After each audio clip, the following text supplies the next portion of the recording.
Sit numb, offering a gentle reading. Explore what feels fit for you. You really are your best teacher, and your connection with your own experience, your guides, your ancestors. And so perhaps this is just some reminder of what you already know to be true for you or with life's experiences. I really feel like things are coming into balance, but I feel like it's more, and I did a general reading and it showed this, that it's more on the internal level, that it's this feeling of balance and harmony coming into play, that the external might not be showing the bigger picture. It might appear delayed, or there might be some confusion, but it's like that outer shell is the vibration is different than the internal shell, until like that internal vibration expands to make those connections, to dive a little deeper. So take that as it feels a fit. And what I feel like is necessary is to be in the present. And we always talk about, Edgar Tolle, there's so many practices. Be here now, get out of your own way. You're not your thoughts. All these ways of saying to pay attention. And the purpose, I feel right now, to gain clarity, if there's this, which way do I go? What's really happening? I'm not sure. I feel this, but I don't see that, is to embrace this moment wholeheartedly. So if you're in your thoughts, the lens is different for what you see, if that makes sense. So if you're thinking about the past or you're worried about the future, when information and insight, a connection is presented to you, you're looking through that filter of the thoughts in that moment, rather making this effort to just kind of open the mind to see possibility, and really embracing this, embracing that, embracing whatever is, so that you can kind of open your heart and arms to this moment, open to vulnerability, rather than stalemating from the past or trying to overcompensate to prevent something in the future, if that makes sense. And there's so much more here than we allow our minds to open up to.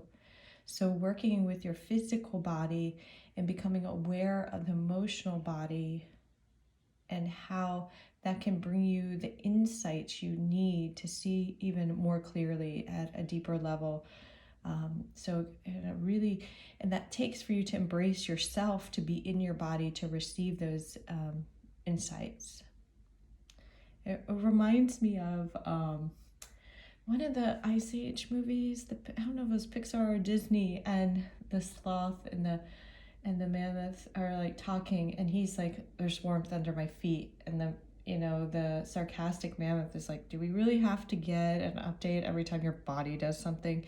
But it was really, he felt something, and it gave him a new insight. So not letting someone else degrade or push away what you speak to. And so it almost becomes this inner dialogue, a new relationship with yourself, to trust your intuition, your insights, and the steps moving forward.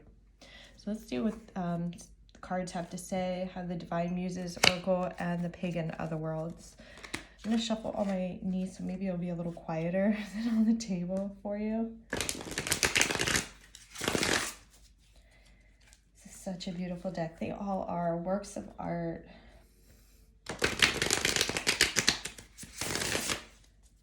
The only thing with shuffling on the table, you can't see when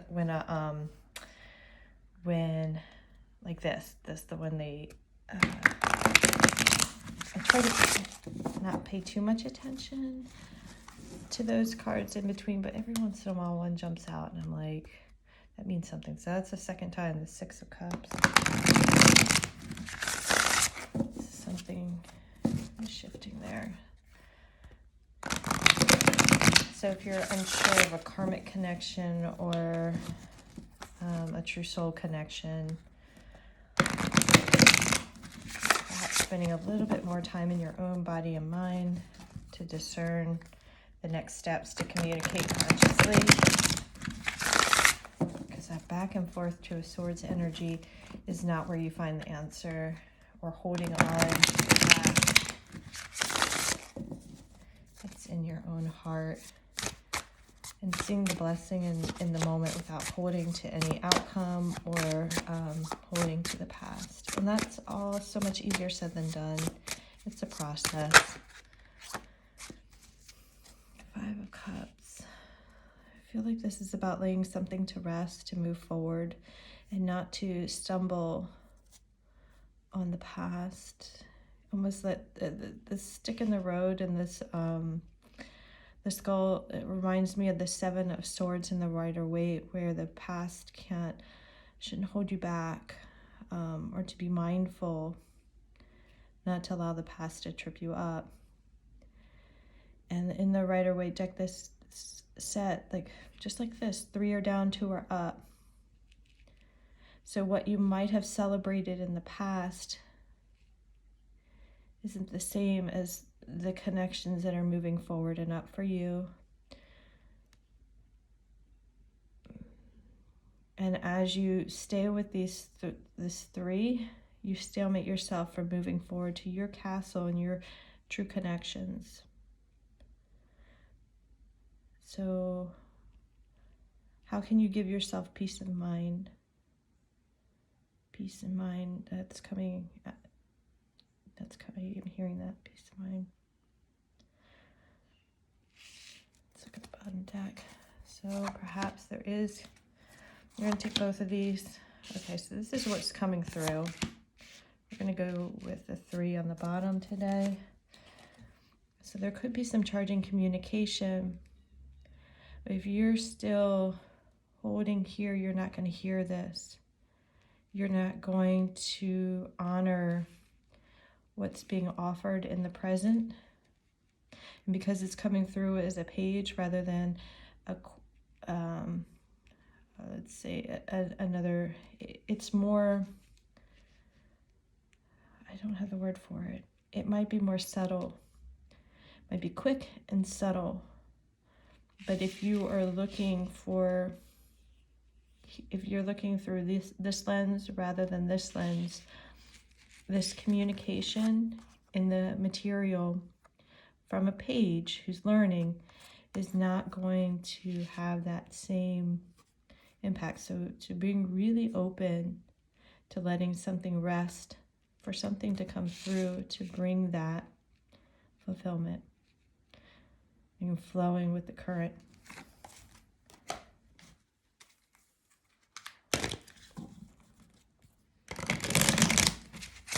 It's not always what you think, not always how it seems.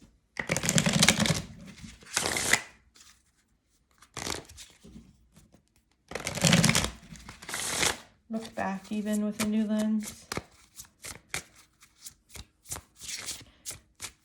But you look back to look forward, not look back to hold to.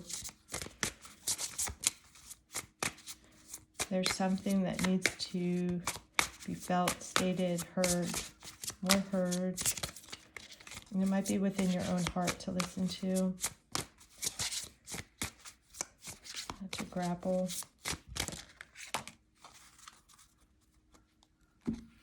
So grounded energy. The Raven King, you can call on the Raven for transformation and insight. It's almost like that warning call before change, or as a change comes in, being part of the process, almost like the eyes from above for you to see that bigger picture if you're kind of holding yourself, stalemating in one energy. The Raven King can call you out and help pull you out of it because they see from that bigger picture and they can alert to change. They might be alerting to you. So being open to the sounds and sensations. Bottom deck energy is that totem of the earth, that grounded, solid connection, rooted.